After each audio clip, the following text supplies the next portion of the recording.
Pessoal, eu vou fazer uma pergunta bem burra, uma pergunta bem tosca e idiota mesmo, porque eu já sei a resposta. Mas eu vou perguntar, só para a gente entender o contexto do que está acontecendo no Brasil. Você acredita que lá atrás, durante as gestões do PT anteriores, existiu corrupção pesada? Irmãos Batiste, Odebrecht, Mensalão foi verdade, Petrolão foi verdade, ou foi tudo uma armação do Sérgio Moro? Você acredita que o Brasil realmente teve um antro de corrupção durante aquele período, ou isso é delírio da cabeça bolsonarista e uma trama dos Estados Unidos com o Sérgio Moro? Responde para mim. Por que eu estou falando? Porque, sabe, a coisa tá estranha. Na verdade, tá normal demais. E quando tá normal é porque é ruim pra gente. Aconteceu uma festa, isso em dezembro do ano passado, uma festa promovida pelos irmãos Batista. Matéria do Globo, do ano passado, tá?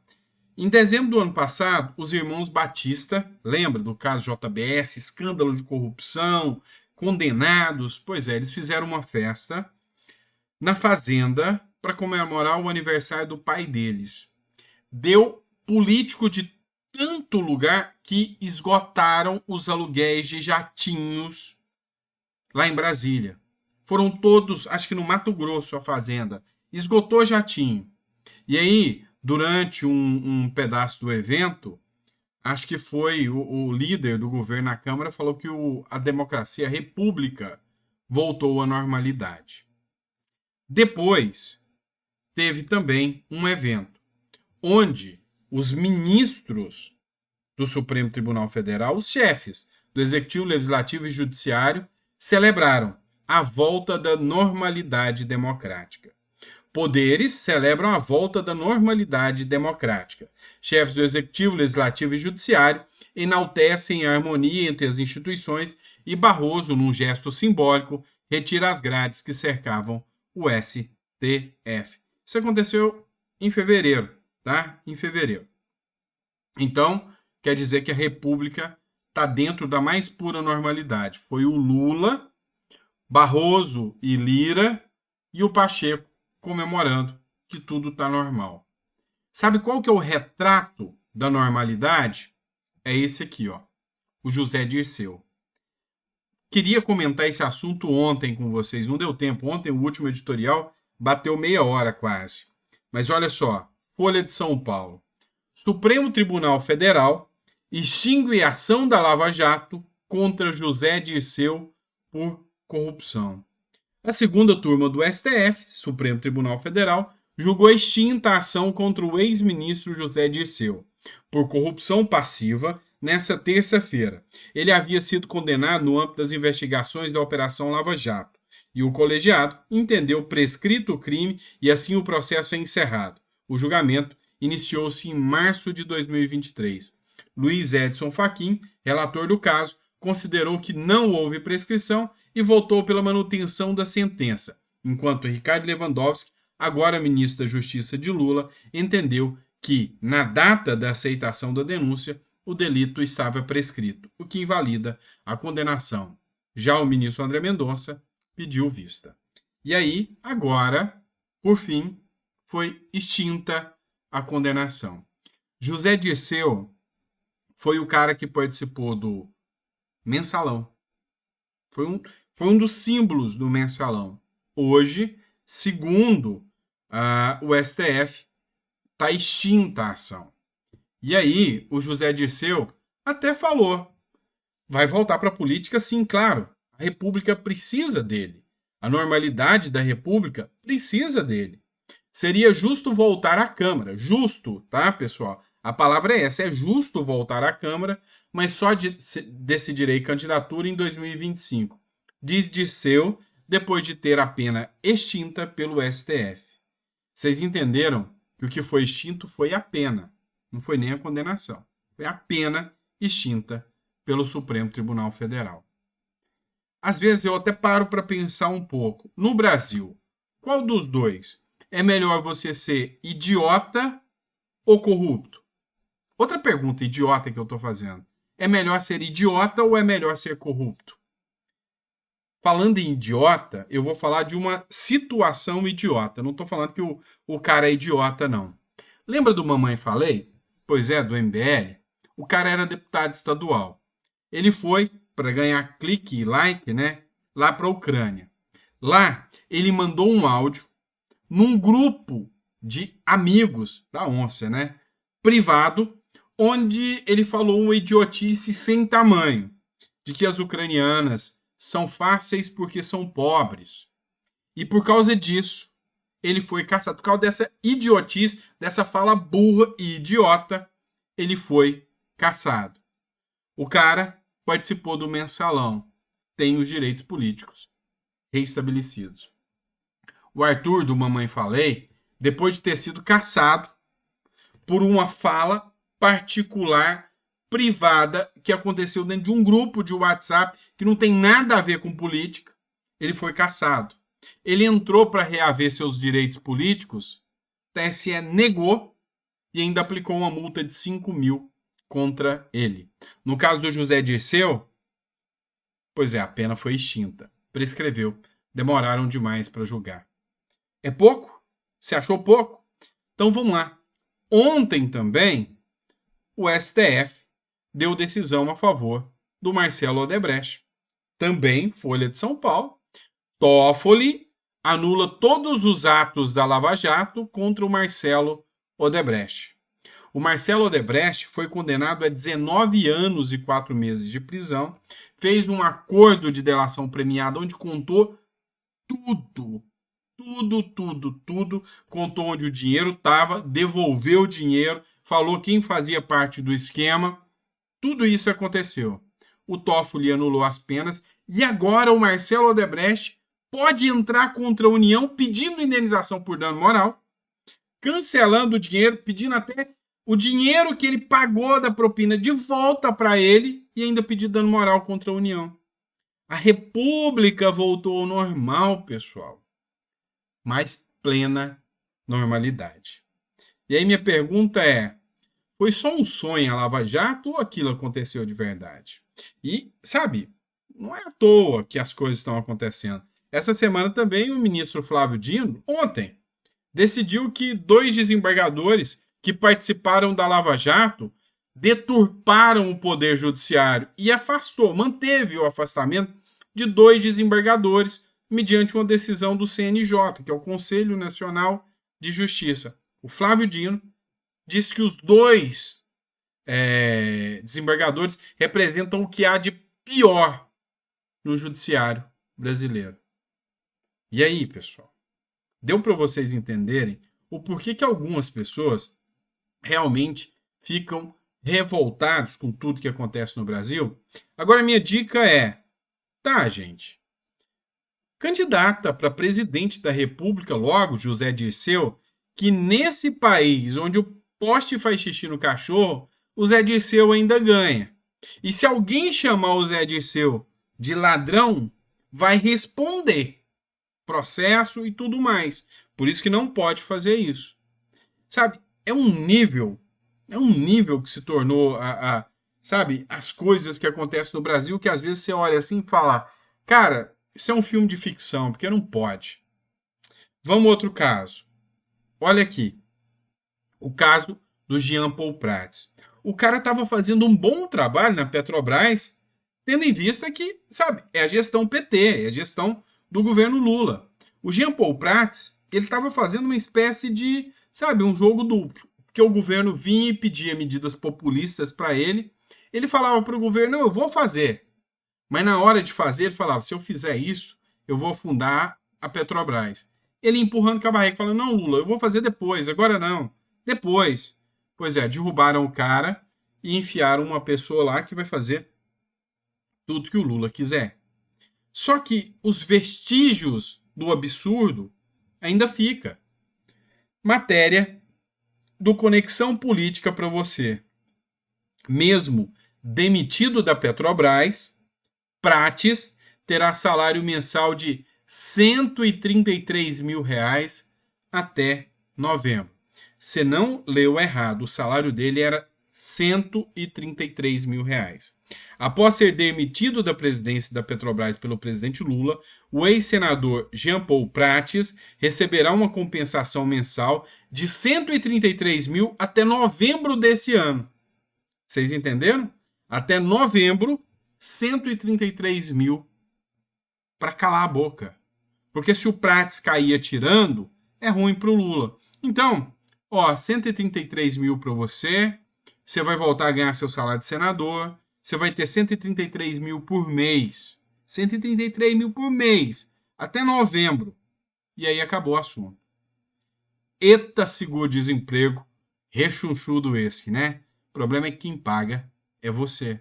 Então, quando eu vejo esse tipo de coisa e falo, olha, voltou a normal a democracia, né? A democracia não, a república. Sabe, é assustador. A gente não imaginou que ia ver esse filme de novo, né? Assim, tão escancarado, tão fácil de ver esse filme. E o pior é que, sabe, parece que a mídia de agora não está encarando como a mídia encarou lá na época do Petrolão, Mensalão e tudo mais, os escândalos, não. Acho que é medo do Bolsonaro voltar ou de surgir um novo Bolsonaro. E sabe, as narrativas vão caindo por terra, sabe? O rei tá nu, o povo tá vendo as partes íntimas do rei, podre, com a podridão, e mesmo assim eles continuam fazendo a cara dura. O povo não é bobo, mas o povo tá acompanhando. É igual a narrativa, olha só, foi a Bárbara do Te Atualizei que publicou. Todo mundo falava que era fake news, inclusive, você não podia nem falar isso. Que se o MST queria acabar com a propriedade privada, falar isso te levava a uma condenação. Olha só o que, na frente do Papa, o Stedley, que é o líder do MST, falou no seu discurso. Escuta. Malditas sejam todas as cercas. Maledette siano tutte le recinzioni. Malditas todas as propriedades privadas. Maledette siano tutte le proprietà private. Esse discurso foi para o Papa. Malditas sejam todas as cercas, maldita seja todas as propriedades privadas. Então vem cá, quando alguém fala que o MST é contra a propriedade privada, que é o comunismo tentando tomar tentáculos no Brasil, você é um aproveitador, né? Você não pode falar que o comunismo é uma vontade de muitos de implementar isso aqui no Brasil, o Brasil corre o risco de comunistas chegarem ao poder. Comunistas chegaram ao poder. É o que aconteceu. Malditas sejam todas as propriedades privadas, uma fala na frente do Papa. E aí tá certo. Na hora da narrativa vão dizer que o Stedley, líder supremo do MST, não tem nada a ver com o MST. Isso é a opinião do Stedley. O MST pensa diferente. E aí vão te condenar por fake news se você falar que o MST é contra a propriedade privada na época da eleição. E aí, vamos lá para vocês entenderem aonde a gente está chegando. Qual é o papel do advogado? Defender o seu cliente. Qual é o papel do advogado? Atuar. Olha esse caso. O Dr. Paulo Faria é o advogado responsável pela defesa do Daniel Silveira. A Procuradoria-Geral da República mandou uma sugestão para a OAB que ela investigue a conduta do advogado de Daniel Silveira. Segundo o Paulo Gonet, olha o que ele falou. Conforme Gonet, na petição apresentada à Justiça, Faria faltou com urbanidade e usou expressões com claro excesso ao criticar o ministro Supremo Alexandre de Moraes, pediu até a prisão do Alexandre de Moraes. Aí o Procurador-Geral da República manda ou pede que a OAB investigue o advogado. Pois é, assim, é perigoso ser advogado no Brasil hoje. Você tem que ter uma cartilha assim, de regras e condutas. Você não pode expressar sua opinião, você não pode atuar, e se você agir com excesso, investigação contra você. O Dr. Paulo Faria fez uma nota, mandou à revista Oeste e falou, não, esse tipo de ação aí que vocês estão usando, esse tipo de situação que vocês estão usando é para intimidar. Vocês não vão me calar e não vão me intimidar. Tá. Ele pode até falar isso, mas que corre o risco de perder o OAB, corre. Essa é a verdade. E aí, vamos lá, dando seguimento à nossa linha de raciocínio. Hoje, o grande ponto é que muitas pessoas falam, olha, não adianta, o sistema nunca mais vai deixar a direita voltar.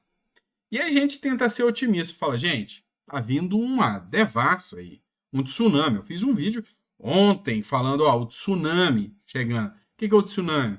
Cara, tá chegando todo mundo que tá descolando da seara política, descolando do Lula e tá aproximando da direita. Por quê? Porque viu que o negócio vai ser desastroso.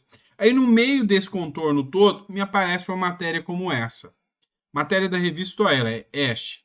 Na eleição de 2026, daremos um novo passo com os nossos parceiros, diz Alexandre de Moraes. O Alexandre de Moraes, em 2026, ele não é membro do TSE. O presidente do Tribunal Superior Eleitoral, Alexandre de Moraes, disse, nessa terça-feira, que com o passar do tempo, o TSE foi entendendo o funcionamento da desinformação nas redes sociais, para criar meios de combatê-las nas disputas eleitorais. Fomos aprendendo com as eleições de 2018, 2020 e 2022, e agora, sob a presidência da Carmen Lúcia, aplicaremos esses ensinamentos, observou Moraes durante um seminário sobre inteligência artificial na Corte, ao explicar como vai operar o CIED. Certamente, nas eleições de 2026, daremos um novo passo, com todos os parceiros que são as instituições. Temos que nos unir, nos organizar e ampliar as defesas administrativas e legislativas para garantir as decisões judiciais. Contra a direita. Ponto. Né? Ou seja, segundo eles falam abertamente que a desinformação vem da extrema-direita. A desinformação é a grande direita. A direita é um mal nas redes sociais. E aí, sabe, você vendo isso, você fica preocupado. Mas uma coisa é certa. Cara, o brasileiro é muito forte. Ele passa pelos seus perrengues. Mas vem cá, eu acho que o brasileiro não vai deixar se dominar tão fácil. E mais cedo ou mais tarde, uma guinada vai acontecer. Eu ainda tenho fé. Eu ainda tenho esperança que uma guinada vai acontecer. Vamos lá. Última matéria que eu quero tratar com vocês. Pessoal, tá tendo muita matéria, eu não tô conseguindo pegar tudo, tá? Então, assim, se eu for pegar tudo, vão ser 5 vídeos de 1 hora cada. E aí não haja paciência para vocês. Mas eu tô tentando pegar aquilo que eu acho mais relevante, tá? Mais relevante. Olha isso aqui que não pode deixar passar batido, tá? Para aqueles que dizem, o governo do amor, o Bolsonaro falava muita besteira, olha isso. Poder 360. Ainda bem que a Boeing teve um desastre e não quis a Embraer, diz Lula. Então, assim, é o presidente do país falando, ainda bem que teve um desastre da Boeing. Ainda bem que isso aconteceu, porque aí não teve uma fusão da Embraer e isso foi bom. A única questão do ainda bem é que nesse desastre 189 pessoas morreram. Então é mais ou menos o presidente falar, ainda bem que 189 pessoas morreram, mas a Embraer não saiu do Brasil, né? Não foi privatizada, não fez fusão. O presidente Luiz Inácio Lula da Silva comemorou na segunda-feira o fato da fabricante Boeing ter enfrentado desastres aéreos que a impediriam de comprar a brasileira Embraer. A declaração foi feita na segunda-feira, durante reunião no Palácio do Planalto, quando o governante discutia sobre o setor da indústria. Então é isso. A Embraer passou por a Boeing, teve esse desastre, matou 189 pessoas, teve um prejuízo, não conseguiu comprar a Embraer e a Embraer ainda está no Brasil. Ainda bem que esse povo morreu. É o que o presidente falou. Imagina se fosse na época do Bolsonaro falando uma atrocidade dessa, gente. Então, assim, e aí eu acho engraçado de ver os jornais comentando que é o Milei que fala besteira demais agora. O Lula Ah, mas o Lula, ele dá deslizes, de vez em quando. Agora o Milei, ele acaba, detona o discurso da Argentina porque ele fala muita besteira. Né? O Bolsonaro só falava besteira. Ainda bem que o Lula só comete deslizes, né, no nosso país. Vamos lá. Antes de encerrar, tem mais uma que eu queria tratar com vocês. A crítica da oposição ao governo Lula sobre efetivamente o que está acontecendo agora no Rio Grande do Sul. Lula assinou medidas que dispensam licitação para contratação de obras no Rio Grande do Sul.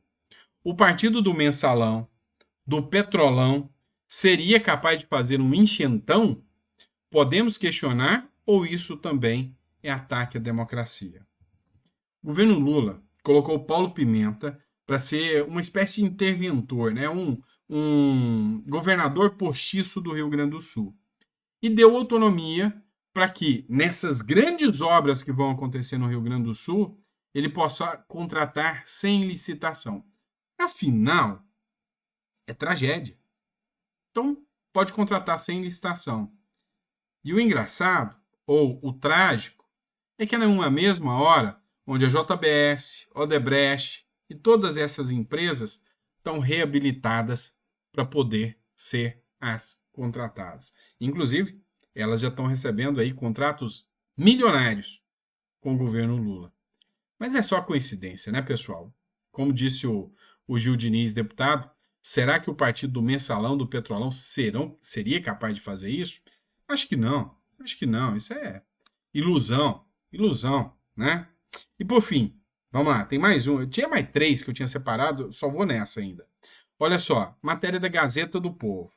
Você lembra que eu fui um dos primeiros a alertar vocês, ó, esse negócio do arroz aí não vai dar certo, tá dando ruim, vai lascar com os produtores de arroz no Brasil, essa coisa não tá indo muito bem, não. Olha só, governo suspende importação de arroz do Mercosul após países subirem 30% do valor do grão. O que eu falei para vocês? Que ia inflacionar. O governo inventar essa agora de comprar arroz, vai inflacionar o preço do arroz. Vai comprar do Mercosul, o Mercosul já subiu 30%. Por que disso? Porque vai ter uma compra excedente agora. Ó, lá no Rio Grande do Sul, 80% já tinha sido colhido. O que os produtores precisam agora? De recuperar a produção. Maquinários, não só empréstimo, linhas, ajuda do governo, para a produção voltar. É isso que eles precisam. Vem o governo, vai comprar arroz lá fora, vender aqui dentro subsidiado, e aí o produtor que conseguiu colher, mas está com a terra destruída, não vai conseguir vender, porque o arroz dele não foi subsidiado. Ele pagou imposto, ele pagou funcionário, ele pagou tudo para bancar a produção de arroz dele. Aí o arroz dele custa R$12 o quilo. O Lula, o pacote de 2 quilos. O Lula vem, vai comprar mais caro do que isso e vai pôr a venda a R$8. Quem é que vai comprar o do produtor? Para, né, gente? Vai quebrar os produtores. E aí estão levantando uma teoria da conspiração agora de que, sabe, tudo isso que aconteceu lá no Rio Grande do Sul parece que era vontade do governo. É uma teoria da conspiração que estão levantando. Mas vai ficar entre nós, né, gente? Fica estranho. Tantas medidas econômicas erradas ao mesmo tempo, né? Pelo menos o governo suspendeu agora, né? Teve a sensatez de suspender e não comprar arroz superfaturado em 30% aí dos vizinhos do Mercosul. Pelo menos isso, teve essa sensatez, né? É isso, pessoal. Obrigado. Fiquem com Deus. Daqui a pouquinho, meio-dia, eu estou de volta com mais conteúdo para vocês. Põe água no feijão que a gente volta para mais um bate-papo. Abraço.